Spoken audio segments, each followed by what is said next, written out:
Halo Bapak Ibu, kembali lagi bersama saya Jonas Gunadi dari LH Fin Group. Hari ini Jonas record pada tanggal 21 Mei 2020. Oke, untuk minggu ini account Jonas sedikit turun ya, dari yang minggu lalu 14.000, sekarang kurang lebih 13.000. Basically penurunan ini murni karena natural gasnya kembali turun ya.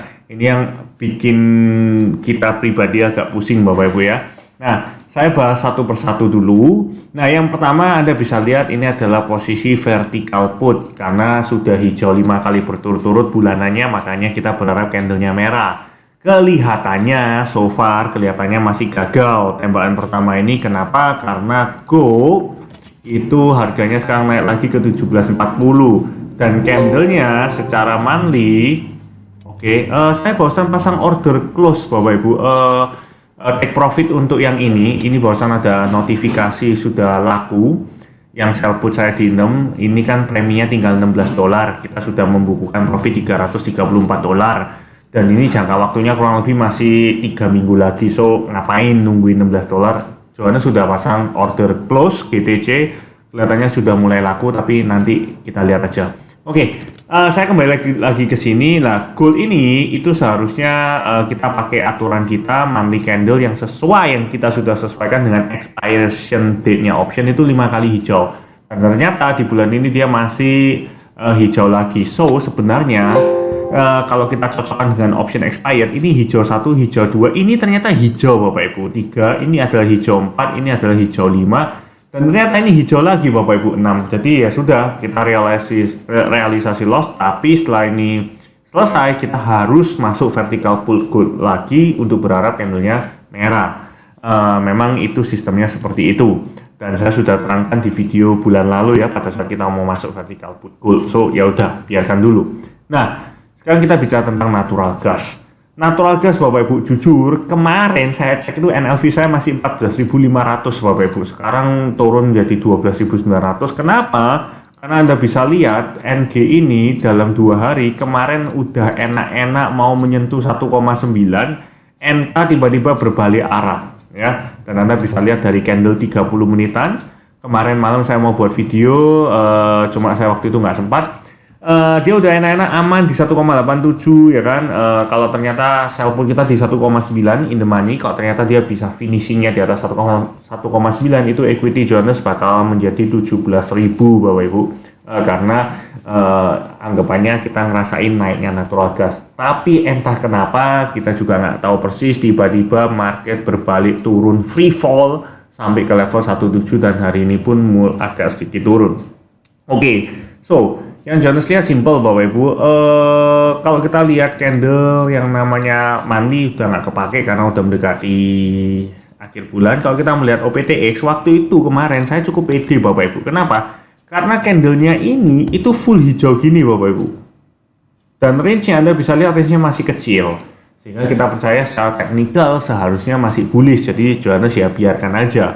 Oke, technical bisa mengecewakan, tapi yang penting kita harus mengerti yang namanya core fundamental. Nah, core fundamental natural gas ini sebenarnya sangat bagus.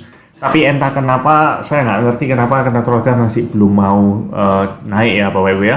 So, yang pertama yang perlu Anda tahu, total US oil rig dan juga natural gas rig itu sekarang sudah at the lowest point selama 33 tahun terakhir. Ini Anda bisa lihat di sini bahwa bentar.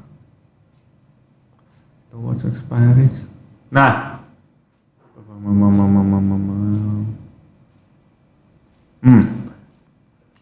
US oil and gas drilling at slowest rate for more than 33 years. Ini kalau Johannes klik keluarnya ini, datanya yang tadi ini keluarnya ini.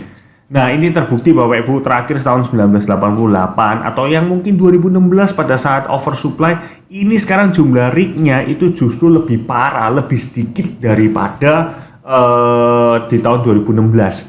So, kalau jumlah rig sedikit, production-nya juga sedikit. Itulah yang terjadi dan Anda bisa lihat itu sudah mulai terjadi Bapak Ibu. Anda bisa lihat di sini gas production-nya bagaimana dive in Bapak Ibu, turun ini candle-nya. Jadi production-nya turun cukup drastis Bapak Ibu. Itu adalah sesuatu yang sifatnya bullish dan sekali lagi dari sisi demand again efek coronavirus itu demand untuk natural gas tidak terlalu begitu ngefek, dan Anda bisa lihat demand total gas, demandnya itu ya stabil sesuai dengan rata-ratanya, bukan deviasinya bukan kayak rendah banget atau apapun. So ini adalah sesuatu yang sifatnya bullish. Nah, apalagi perkembangan dari proses coronavirus dan perkembangan dari lockdown ini mulai tidak ketat ya. Mungkin orang sudah terlalu sick, boring banget di rumah terus. Beberapa orang sudah mulai easing ya. Buktinya apa Bapak Ibu? Kita juga mendapatkan laporan supply and storage ya. We are constantly monitoring the latest production trend, dan kita tahu latest production trendnya untuk natural gas itu turun terus. Ini juga ada gambarnya. Oh, nggak ada. Gambarnya yang tadi Jonas tunjukkan, produksinya turun terus. Terus dari sisi demand kita juga sudah ada antisipasi bahwa Donald Trump pun juga sudah mau mengakhiri lockdown, walaupun itu tidak disarankan ya. Tapi itu ada membangun ekspektasi pasar. Lockdown saat sekarang ini prosesnya itu sudah kurang lebih 60% dibandingkan waktu di April, Maret yang parah-parahnya itu lockdownnya itu benar-benar 96%. Ini ya mungkin sekarang udah partial lockdown gitu loh. Jadi dengan adjustment seperti ini kita juga memiliki proyeksi demand. Ternyata demandnya ini selain gas productionnya mulai turun terus dan bahkan proyeksinya minus, consumption-nya juga diperkirakan mulai naik. Ketika production-nya turun dan consumption-nya mulai naik, maka projection storage-nya Bapak Ibu, ini ada projection storage terbaru. Ini Anda bisa lihat titik-titiknya, ini diperkirakan bakal naiknya sampai segini. Berbeda dengan beberapa periode yang lalu, itu forecast-nya itu storage-nya banyak banget Bapak Ibu. Bahkan record high ini menembus di atas 4.000, itu yang menyebabkan natural gas sempat turun. Tetapi dengan kondisi yang sudah mulai efektif ini, production mulai turun, rate-nya mulai turun, maka proyeksi storage-nya juga tidak separah itu. Sehingga argumen kita untuk bullish itu juga semakin mendukung Bapak Ibu ya. Jadi itu sebabnya kita masih stick to the plan untuk natural gas, ya sudah kita biarkan saja do nothing. Pak, nanti kalau ternyata in the money bagaimana? Kalau ternyata in the money, maka posisi natural gas Anda akan berubah menjadi futures. So apa yang Anda lakukan? Segera Anda tutup futuresnya, Anda lanjutkan ke bulan depan. Nah, tapi Pak, bulan depan Pak, itu natural gas harganya ada gapnya Pak, gapnya besar. Apa yang kita lakukan? Kita lakukan hal yang sama, kita sell put in the money lagi. Nanti Johannes akan buatkan video secara khusus di minggu depan. Oke, dan Anda lihat yang Juni ini 1,739, yang periode berikutnya 1867 ya, jadi bedanya kurang lebih 120 poin itu. Oke, ya, nggak masalah, jangan khawatir, kita tidak akan terkena gapnya. Sama seperti pada waktu kita bulan lalu roll dari Mei ke Juni, kita juga tidak terkena gapnya. It's okay. So, selama Johannes tahu core fundamentalnya strong dan core fundamentalnya juga tambah hari itu tambah improve, maka kita masih nyaman untuk menahan posisi natural gas. Oke, nah sekarang saya akan bahas crude oil. Crude oil ini kan Johannes habis ini akan tutup posisi ini, dan mungkin ya Johannes ada free cash tambahan sedikit-sedikit sehingga Johannes bisa masuk posisi lagi. Nah, sebenarnya nanti Johannes akan jelaskan, kita ada dua kandidat bagus. Kandidat yang pertama tentunya crude oil. Kenapa? Karena fundamentalnya sudah mulai jelas dan IV-nya tinggi. Kandidat yang kedua itu adalah HOG. Nah, nanti HOG nanti Johannes juga akan terangkan. Sekarang kita bahas dulu masalah fundamental crude oil. Nah, kalau kita berbicara tentang crude oil, satu, tadi kita juga sudah melihat bahwa oil rig-nya juga turun parah banget, rendah banget, itu pertama, sehingga itu adalah sifatnya bullish. Terus yang kedua Bapak Ibu, kita juga tahu US Manufacturing Production, ISM masih belum improve ya. ISM masih belum improve karena masih di bawah 50. Kita lihat nanti bulan depan, awal bulan Juni bagaimana, karena kita tahu ISM terakhir itu masih di bawah 50. Kalau di bawah 50 itu artinya kontraksi, Anda masih bisa lihat. Oke. Dan indikator ekonomi lainnya adalah masalah unemployment. Kalau ekonomi bertumbuh tentunya unemployment, jumlah pengangguran itu berkurang ya. Tapi Anda bisa lihat unemployment klaimnya di US banyak banget, 3 juta sih, 3839 K itu ribuan, artinya 3.800.000, itu banyak banget. So, ini juga sesuatu yang membuat kita berpikiran bahwa ekonomi itu masih melemah sehingga demand akan crude oil tidak akan signifikan, sehingga mau crude oil mau naik kenceng pun itu juga susah memang, karena nanti ujung-ujungnya kesimpulannya Johannes adalah the best strategy untuk crude oil dengan memanfaatkan IV yang tinggi, kita akan melakukan dua-dua, sell put dan sell call, karena ada beberapa fundamental dan argumen yang ngomong ini susah naik kenceng, dan juga ada yang ngomong juga yang ini susah naik turun. Ya sudah, kita lakukan strangle. So keep it simple ya. Oke, Rick sudah Johannes bahas. Argumen yang kedua Bapak Ibu, fundamental yang kedua yang perlu Anda tahu adalah masalah OPEC itu sudah benar-benar konsisten dan komit akan production cut-nya ya. Successful OPEC output deal fits a pattern, sudah terrefleksi policy itu ke harga sekarang, di mana harga sekarang Anda bisa lihat crude oil itu mulai pelan-pelan naik dan stabil di angka 30-an. Nah, pembuktiannya bagaimana? Anda juga bisa lihat Saudi Arabia participation as the world's largest crude exporter itu mulai significantly has been essential. Nah, Arabia pun juga comply, mereka juga benar-benar bukan cuma bohong-bohongan atau mereka curang ngomongnya oke production cut, tapi realita di lapangan tetap dipompa crude oilnya. Anda juga, kenapa? Karena kita juga ada bukti valid. Bukti validnya adalah a successful production cut agreement itu selalu divalidasi dengan adanya revenue. Revenue-nya tentunya bakalan berkurang ya kan, nggak masuk akal kalau ngomongnya production cut tapi revenue ekspornya itu masih naik atau diem. Seharusnya kalau production cut ya revenue-nya menurun ya, dan ini slumping ya, export earning, maksudnya earningnya ternyata juga terbukti export earningnya Saudi Arabia benar-benar turun Bapak Ibu ya. Jadi itu beneran Saudi Arabia comply. Ini adalah buktinya. Anda bisa lihat judulnya adalah Saudi Arabia Estimated Crude Oil Export Earning ya. Dan earningnya Anda bisa lihat mulai kick in, mulai turun, dan sama seperti tahun 2016 dia bakal menyentuh di level yang sama seperti 2016, atau mungkin ini trennya masih bisa turun dan bisa rendah. So production cut-nya kick in, efektif. Ini adalah sebuah fundamental, fakta fundamental yang kita bisa ngomong. Kalau begitu dengan harga sekarang crude oil mulai stabil, harga crude oil mau turun kenceng banget itu juga susah. Nah, itu yang kedua. Poin yang ketiga yang Johannes mau bahas adalah juga masalah hedge fund. Hedge fund ya, itu adalah money manager, large trader, sedikit banyak juga akan mempengaruhi pergerakan futures karena mereka pemain besar juga.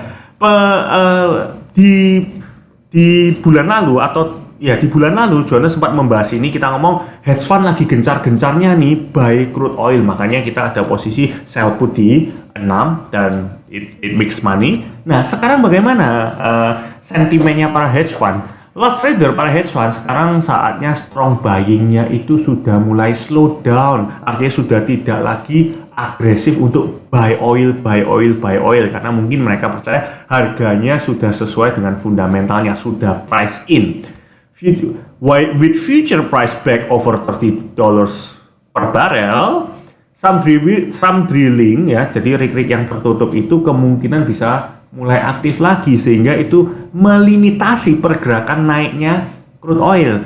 Sehingga after strong buying in the previous 6 weeks, some fund manager sudah mulai untuk realizing profitnya, take profit ya, artinya dia sudah buy-nya tidak mulai gencar lagi, sehingga kalau buy-nya tidak gencar lagi, kalau kita mau sell call itu juga aman, karena fakta fundamental ini berbicara bahwa akan susah naik kencang karena si hedge fund pun juga sudah tidak agresif buying. Terus bagaimana Pak dengan masalah oversupply-nya? Apakah masih parah atau tambah parah atau sudah mulai tidak parah seperti dulu? Nah, salah satu indikasi adalah kita lihat spread-nya Bapak Ibu. Spread-nya untuk crude oil sudah kembali normal. Oke. Biasanya kalau memang kondisinya oversupply banget, itu gap kontrak tiap bulan antara Juli, Agustus atau Agustus sama September itu bedanya besar banget. Mungkin kalau yang Juli harganya 34, yang Agustus harganya sudah langsung di 36 atau 37. Kita sempat melihat itu di beberapa minggu atau bulan yang lalu. Nah, sekarang Anda lihat kontrak yang seperti di sini ini sudah mulai kembali normal. Anda bisa lihat Juli sama Agustus bedanya nggak seberapa jauh. Agustus sama September bedanya juga nggak seberapa jauh. September Oktober juga bedanya nggak seberapa jauh.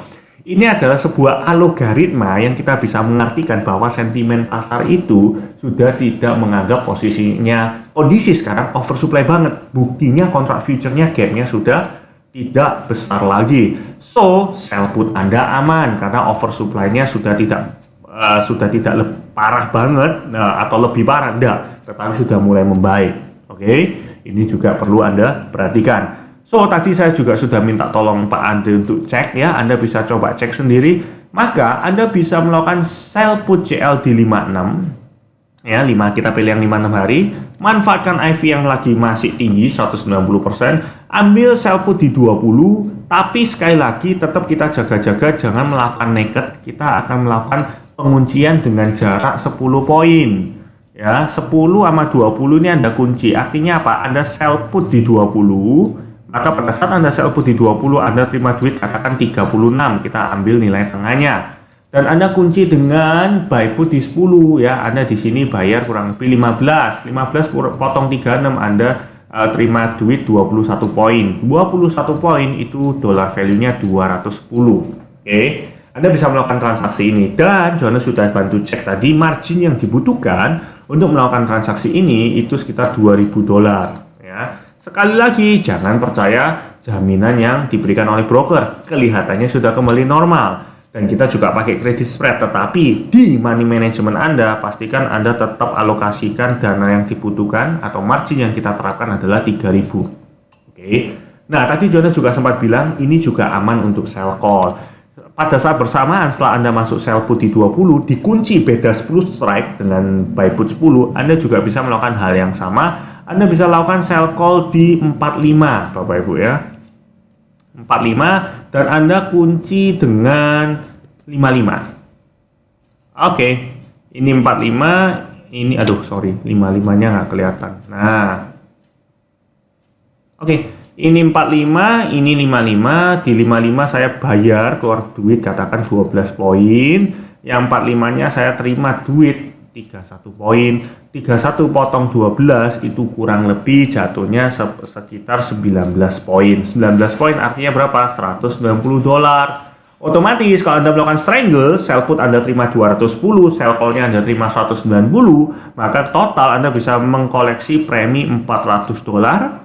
Dengan jaminan yang diminta oleh broker 2.000, tetapi kita kunci pakai standar margin LH 3.000. Oke, so Anda masih bisa menghasilkan kurang lebih ya 13,5% return on margin selama 56 hari dengan tingkat safety yang cukup bagus ya. Karena kita percaya harga crude oil untuk bulan ini atau bulan depan selama ekonomi belum recovery, ISM juga tetap di bawah 50.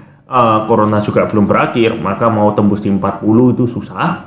Sell put-nya juga cukup aman karena kita susah mestinya melihat di bawah 20 karena protection card-nya sudah kick in. So Anda bisa ambil posisi ini Bapak Ibu ya. Sebentar, saya mau bahas ini. Nah, Anda juga bisa lihat di sini bahwa India oil consumption-nya juga mulai rise karena lockdown-nya is. Basically kita percaya lockdown di beberapa negara sudah mulai easing kok Bapak Ibu, termasuk di Indonesia, tapi Indonesia ini tergolong paling bandel Bapak Ibu ya. So, bagaimana dengan technical crude oil? Untuk technicalnya sendiri Bapak Ibu, Anda juga bisa lihat tadi saya sudah sempat cek. Nah, kalau kita bermain OPTX, Anda bisa lihat OPTX-nya juga masih kecil 5.11 dibandingkan rata-ratanya 3-4 bulan terakhir, dan ini candle yang periode ini dia hijau dan break high candle sebelumnya. So kita percaya juga sampai pertengahan atau Jumat ketiga di bulan Juni itu grafiknya seharusnya candlenya kemungkinan besar tetap stay hijau, sehingga kalau Anda sell put katakan lagi kita kunci di 20, ini level yang masih sangat aman Bapak Ibu, Anda bisa lakukan itu. Ya, dan kenapa kita mau menyarankan strangle? Karena kita hanya mau mengantisipasi short term fluctuation. Karena CL akhir-akhir ini sudah naik terus dan Anda bisa lihat teknikalnya, stokastiknya sudah overbought banget. Jadi saya takutnya ada koreksi dikit turun ke 28 atau apa, terus sell put kita bengkak, seenggak-enggaknya kita juga ada sell call untuk mengantisipasi itu.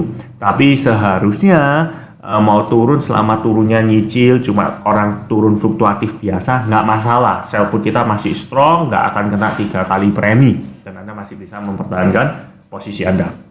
Oke, nah. Yang terakhir Bapak Ibu yang saya mau bahas adalah HOG. Kenapa Jonas pilih HOG? Karena kita udah cek sektor currency EV-nya jelek ya. Sektor green tidak terlalu bagus ya. Dan sektor HELI IV-nya bagus. Selain IV-nya bagus, fundamentalnya paling jelas. Nah ini Jonas yang mau tunjukkan Bapak Ibu. Karena kena corona, itu productionnya pork production sama hog slaughternya Anda bisa lihat free fall. Jatuh dari yang awalnya banyak banget yang menyebabkan beberapa bulan yang lalu kan harga LE sama HE hancur semua itu. Nah sekarang market sudah rebalance by itself. Anda lihat production slaughternya itu turun kenceng ya. Hal yang sama juga terjadi di sapi live cattle. Nah Anda juga bisa lihat di sini productionnya jatuh banget turun. Artinya kalau production sudah jatuh banget seperti ini, artinya kalau harga mau turun tajam itu susah. Ya, kita nggak yakin harganya naik, tapi harga mau turun tajam lagi susah. Kenapa? Karena productionnya benar-benar turun kenceng. Ya, bagaimana harga bisa turun kenceng ketika productionnya itu turun kenceng? Ya, itulah argumen kita yang membuat kita paling pede kenapa kita mau melakukan sell put. Ya, memang ada drawbacknya. Drawbacknya apa? Baik beef ataupun live cattle maupun hog, karena kapan hari production tinggi-tinggi banget, ini storage masih tinggi Bapak Ibu. Nih, Anda bisa lihat storage-nya beef masih tinggi, begitu juga dengan storage-nya pork, itu juga masih tinggi. Tetapi setidak-tidaknya kondisi storage sekarang itu kurang lebih hampir sama dengan tahun lalu. Artinya, ketika kondisi stoknya sama dengan tahun lalu, tetapi kondisi production-nya jauh lebih rendah di bawah tahun lalu, itu adalah buat kami itu adalah sifatnya bullish ya. Setidak-tidaknya kita bandingkan dengan harga rata-rata hog tahun lalu. Nah, kalau kita bisa melakukan sell put di bawah harga tahun lalu, itu merupakan sebuah benchmark yang cukup aman. Nah, setelah kita cek dari sisi technical, kita bandingkan LE sama HE, artinya akhirnya kita mengambil HE sebagai pemenangnya. Kenapa? Karena technicalnya lebih mendukung. Karena technical is as important as fundamental. Yang saya nggak suka dari live cattle adalah Anda bisa lihat posisinya dia ini stokastiknya overbought ya, dan ini ada kemungkinan dia itu bisa koreksi. Nah lebih aman kalau tunggu LE ini koreksi dulu baru kita sell put. Nah sedangkan HE Bapak Ibu beda ceritanya dengan live cattle, dia sudah koreksi. Anda bisa lihat stokastik yang lebih cepat ini sudah di bawah dan beneran dari 66 sudah terkoreksi sampai 57, dan di sini ada moving average yang bisa kita gunakan sebagai support levelnya sehingga kita bisa melakukan sell put untuk HE di minggu-minggu ini. Boleh. Nah, yang terakhir tidak kalah pentingnya kita juga cek masalah seasonalnya. Seasonalnya bagus banget Bapak Ibu. Kenapa Johannes buka yang seasonal yang Juli? Karena memang kalau kita mau ambil HE, kita pasti pilih yang kontrak Juli. Kontrak Juni expirednya udah terlalu dekat. Juli itu kurang lebih 55 hari, dan Anda bisa lihat kontrak Juli itu harga HE-nya itu di 55. Nah, kita hitungan kasar aja Bapak Ibu. Katakan ini market lagi tutup ya. Paling masuk akal contoh ini ya. Di sell put di 38 itu bid ask-nya 450 625, kemungkinan bisa Anda bisa mendapatkan kurang lebih di 0.500 ya. 0.500 itu kurang lebih kaliin 40 $200 ya. Tapi Anda jaganya di 38, jauh banget. Dan Anda bisa lihat 38 itu di mana? Anda bisa lihat ini aja yang low paling parah di saat production-nya lagi tinggi-tinggi itu low-nya 37,5.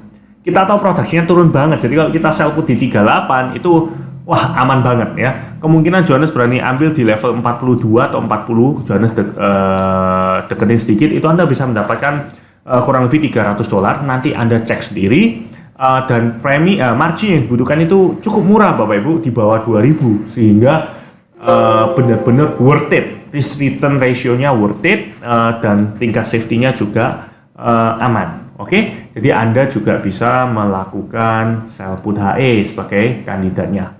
Oke, nah itu update Johannes untuk minggu ini. Semoga informasi ini bermanfaat buat Anda. Oke, stay safe. Thank you. See you next week.